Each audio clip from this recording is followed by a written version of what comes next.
नमस्कार,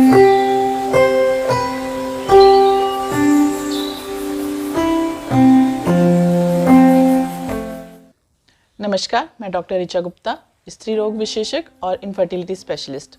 आज हम बात करेंगे टेस्ट ट्यूब बेबी यानी आईवीएफ की।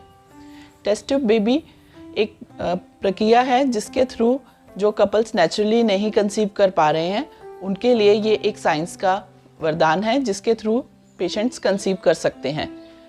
कौन कौन से पेशेंट हैं जो इसका लाभ उठा सकते हैं? जैसे कोई पेशेंट जो 2-3 बार IUI करा चुके हैं पर वो IUI सक्सेसफुल नहीं हुआ है, वो पेशेंट्स या नले बंद है या अंडे की बनने की क्षमता कम हो रखी है या आदमी में शिशाणु की कमी है या बिल्कुल नील शिशाणु है, ऐसे पेशेंट इसका फ़ायदा उठा सकते हैं।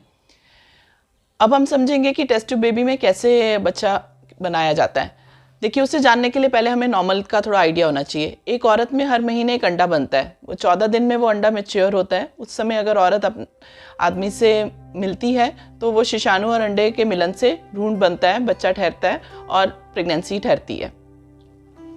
टेस्ट ट्यूब बेबी में औरत को कुछ हार्मोनल इंजेक्शंस लगते हैं जिससे हम अंडे बनवाते हैं, साथ साथ में फॉलिकल मॉनिटरिंग होती है। जब वो अंडे तैयार हो जाते हैं तो उन अंडों को बाहर लैब में निकाल लिया जाता है। उस दिन आदमी के शिशाणु से उनको लैब में फर्टिलाइज किया जाता है, भ्रूण बनाया जाता है। जब वो भ्रूण बन जाता है उसको देखा जाता है 5 दिन तक जो भ्रूण अच्छे बन जाते हैं उनको वापस से औरत के गर्भ के अंदर ट्रांसफ़र किया जाता है और 14 दिन बाद औरत अपना प्रेगनेंसी टेस्ट करके देखती है।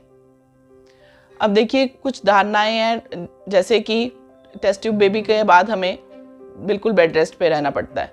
ऐसा नहीं है, टेस्ट ट्यूब बेबी के बाद आप अपना नॉर्मल काम कर सकते हैं। हाँ, थोड़ा कॉम्प्लिकेशंस अगर हैं किसी को, मान लो जुड़वा बच्चे हैं या फिर ब्लीडिंग का रिस्क है या कोई और दिक्कत है, तभी हम बेड रेस्ट एडवाइस करते हैं। नहीं तो पेशेंट अपना नॉर्मल काम कर सकता है।